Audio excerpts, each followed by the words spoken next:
धन्यवाद आप सबको। कैसे, क्या काम था, नेपाल में आने के मकसद क्या है? हम तो कैलाश यात्रा पे गए थे, तो हमको लगा कि पशुपतिनाथ भगवान को हम धन्यवाद दे दें, इतनी अच्छी यात्रा हुई।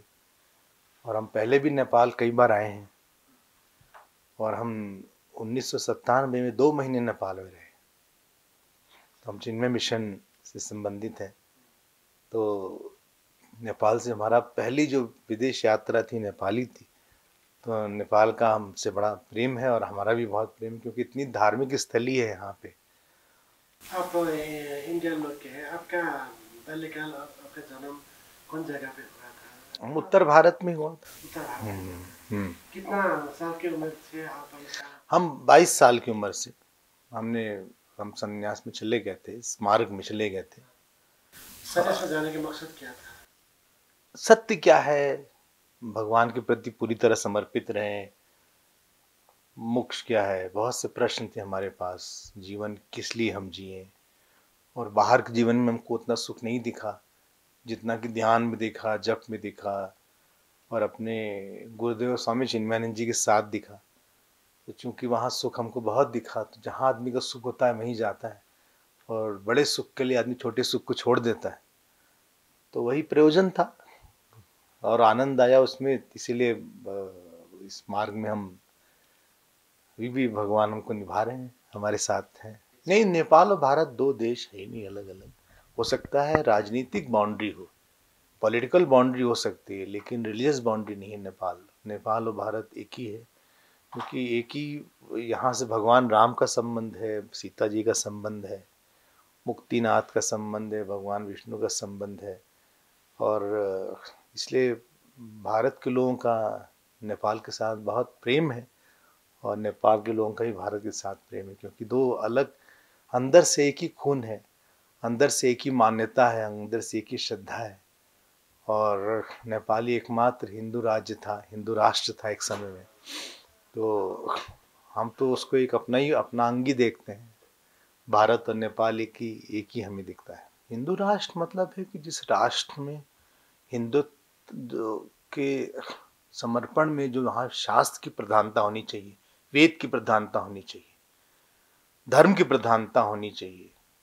हम किसी धर्म के खिलाफ नहीं है, लेकिन जब तक कि अनुशासन हमारे गीता का नहीं होगा, रामायण का नहीं होगा, हमारे ऋषियों का नहीं होगा, हमारे जीवन का केंद्र त्याग नहीं होगा, कोई गुरु नहीं होगा, गीता नहीं होगी, तब तक कोई देश संभल नहीं सकता है।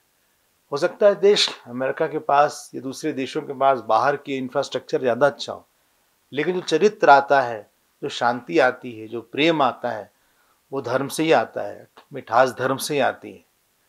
तो वही एक धुरी है, एक राष्ट्र की धुरी है। तो हिंदू राष्ट्र मतलब है कि जिस राष्ट्र का मुख्य केंद्र हमारा वेद हो, हमारे शास्त्र हो, गीता हो, रामायण हो, संत हो, बाकी सब लोग रहें, लेकिन प्रधानता इनकी हो, उच्च शासन पे ये रहे, बात वेद की हो, ये बात है। It's not only a political system, it's a belief कि ये मेन चीज क्या है।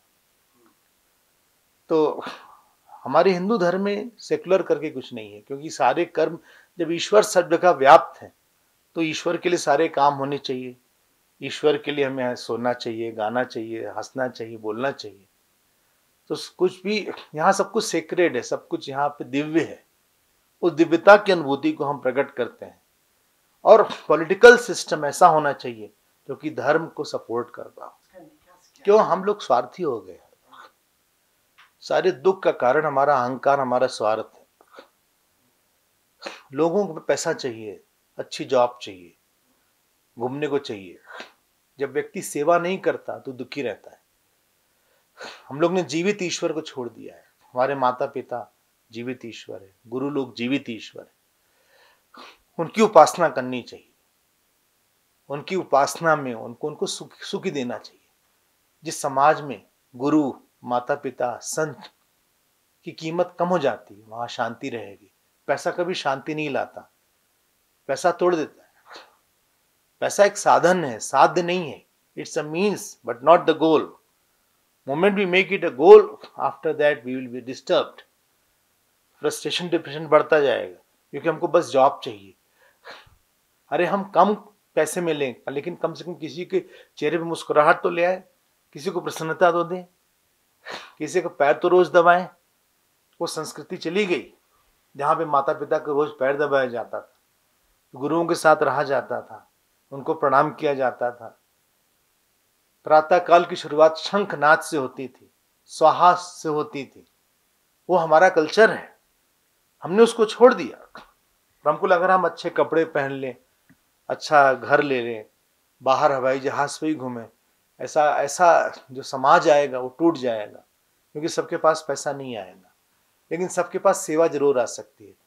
विनम्र जरूर हम हो सकते हैं, प्रेम जरूर कर सकते हैं। जीवन प्रेम करने के लिए बना है, सेवा करने के लिए बना है, पैसा कमाने के नहीं बना है।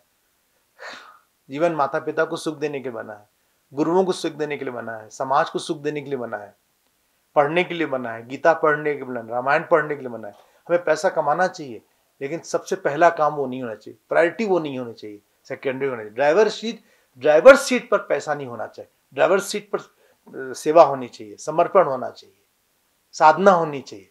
पीछे पैसे भी की जरूरत है, हम मानते हैं, लेकिन अगर वही जरूरत सबसे बड़ी बना देंगे तो हम बिखर जाएंगे, क्योंकि हम उतना पैसा कमा नहीं सकते, इतना हमारी ग्रीड है, हमारी लोभ है, हमारी इच्छा बहुत ज्यादा है, और भाग्य उतना नहीं देगा। किसी को भाग्य पूरा नहीं कर सकता उसकी इच्छा को। तो जो अपूर्ण इच्छा है वो आदमी को फ्रस्ट्रेशन पैदा करे। इसलिए जितना हमसे हो सकता है हम करें, लेकिन गोल हमारा है कि हमें सुख देना है, समाज को, घर परिवार में माता पिता को, गुरुओं को, और शास्त्र को पढ़ना है रोज, गीता को रोज पढ़ना है, एक लाइन रोज पढ़ना है, एक लाइन रोज रामचरित रामायण की पढ़ना है। यही हमारा ध्येय होना चाहिए। आपका आश्रम नेपाल में हो गया कि नहीं हो गया? हाँ, आश्रम है, चिन्मय मिशन आश्रम नेपाल में है। और साउथ अफ्रीका में है कि? हाँ, साउथ अफ्रीका में 6 आश्रम है। हाँ, वहाँ चिन्मय मिशन के आश्रम में हमारे पूज्य गुरुदेव यहाँ भी आए हैं, और इस समय स्वामी स्वरूपानंद जी विश्व प्रमुख हैं। तो काम हो रहा है, 300 अधिक सेंटर्स हैं, 300 से अधिक केंद्र हैं चिन्मय मिशन के, विश्व भर में व्याप्त। नेपाल का जिन भूमि है वो तपोभूमि का रहा है, बहुत बड़ी तपोभूमि है। उसके बारे में थोड़ा नहीं, नेपाल तो हम जहाँ पे सीता जी का स्थान है, जहाँ पे गौतम बुद्ध का स्थान है, तो वो तो हमारे लिए, हिंदुओं के लिए बहुत गर्व की बात है। नेपाल तो तीर्थ है, यहाँ तक कि कैलाश जाने के लिए नेपाल से जाना पड़ता है, मुक्तिनाथ यहाँ पे दर्शन करना है, और जनकपुरी का दर्शन यहाँ होता है, और बहुत ढेर सारी नदियाँ नेपाल से हैं, और सबसे अधिक पर्वत नेपाल में है। तो छोटा सा देश है, लेकिन बहुत दिव्य देश है। पॉलिटिकली अनस्टेबल रहा, लेकिन आध्यात्मिक रूप से अनस्टेबल नहीं रहा। और राजनीतिक अस्थिरता होगी, लेकिन आध्यात्मिक अस्थिरता नहीं। यहाँ के लोगों में अभी भी अध्यात्म है, अभी भी यहाँ पे प्रेम है, अभी भी राम जी और सीता जी के प्रति उत्साह है, अभी भी उनके अंदर हिंदुत्व की भावना है। तो नेपाल एक छोटा सा देश है, लेकिन अंदर बहुत बड़ी दिव्यता रखी है। बहुत कम देश है जहाँ पे इतनी दिव्यता है जो हमने नेपाल में देखा। जीवन और दर्शन लगा है, जीवन और दर्शन के डिफरेंस क्या है? नहीं, जीवन को कैसे देखना है यही दर्शन है, और हर आदमी का कुछ ना कुछ दर्शन होता ही है। एक चोर बदमाश भी, उसको भी लगता है लूट के खाया जाए, वो भी उसका दर्शन हो गया। लेकिन हमें सही दर्शन होगा तो जीवन शांति देगा, गलत दर्शन होगा तो जीवन दुख देगा। हमें परिस्थिति नहीं दुख देती, हमारा दर्शन ही दुख देता है। Situation don't give us sorrow, our vision gives us sorrow and joy. हमारा गलत सोचने का तरीका हमें दुख देता है, अगर सही सोचने का तरीका हो गया तो हमें सुख ही मिलेगा। सकारात्मक सोच के विकास करने के लिए क्या करना है? संतों के साथ रहें या उनकी बात सुने। सबसे इंपॉर्टेंट है सत्संग। जैसे भोजन इंपॉर्टेंट है, वैसे भजन भी इंपॉर्टेंट है। इसलिए कम से कम किसी संत का साथ कर लें। संत नहीं मिलता तो कम से कम कहीं सुन लें, टेलीविजन में सुन लें, या आपके चैनल पे या यूट्यूब में, कहीं से भी किसी का भी सत्संग अच्छा लगता हो, उसका सत्संग जरूर सुने। कुछ ना कुछ कम से कम आधे 1 घंटे रोज सुने। उसी से मन पॉजिटिव होता है, सकारात्मक होता है, उसी मन में उत्साह आता है, प्रेम आता है, एक रोशनी आती है, एक प्रकाश आता है। नहीं तो हम भटके रहते हैं, अंधेरे में जा रहे हैं, सारा समाज अंधेरे में जा रहा है, क्योंकि संत समाज की आंख है, गीता समाज की आंख है। जो जिस समाज में संत नहीं होगा वो समाज अंधेरे में जाएगा।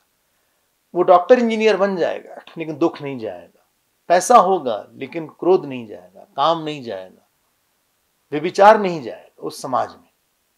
जो संत होगा वो ये आंख देता है, एक दिव्यता देता है कि पूरे जीवन को सर्वांगीण दृष्टि से देखने का क्या। जो भी आप करिए ईश्वर के लिए करिए, समाज के लिए करिए, माता पिता के लिए करिए। जो व्यक्ति अपने आसपास के लोगों को सुख नहीं दे सकता, वो जितना भी बाहर की पूजा कर ले उसका फल नहीं आएगा। फल तभी आएगा तो जिसने जीवित ईश्वर की भी पूजा किया हुआ हो। अपने क्रोध को अपने नियंत्रण में रखें, किसी को दुख न दें वाणी से, क्रोध से किसी को दुख न दें। और जिसने पूजा किया है सामने वाले व्यक्ति की, जो आज सामने हमारे व्यक्ति है वही हमारा ईश्वर है, फिर भगवान, मूर्ति वाले भगवान प्रसन्न होते हैं। लेकिन जिसने अपने माता पिता का ही अपमान किया है, भाई बहन का ही अपमान किया है, गुरुओं का सम्मान नहीं किया, वो देश, वो समाज, वो व्यक्ति टूट जाएगा अंदर से। इसलिए नेपाल के सारे दर्शक का ये सौभाग्य है कि ऐसा देश है उनके पास, जिसकी जिसकी नसें भारत से मिली हुई हैं, जिसकी आत्मा भारत से मिली हुई है। पॉलिटिकल बाउंड्री है लेकिन स्पिरिचुअल बाउंड्री नहीं है नेपाल और भारत। तो हमारा यही कहना है कि घर से हम प्रारंभ करें और फिर हम विराट तक पहुँचें, फिर ईश्वर तक पहुँचें। सबको सम्मान दें, मान दें, प्रेम करें और अपनी गीता रामायण को न छोड़ें, चाहे जो हो जाए। रोज गीता का एक अध्याय का पाठ करें और रामायण का एक पन्ना पढ़ें और सत्संग सुनें।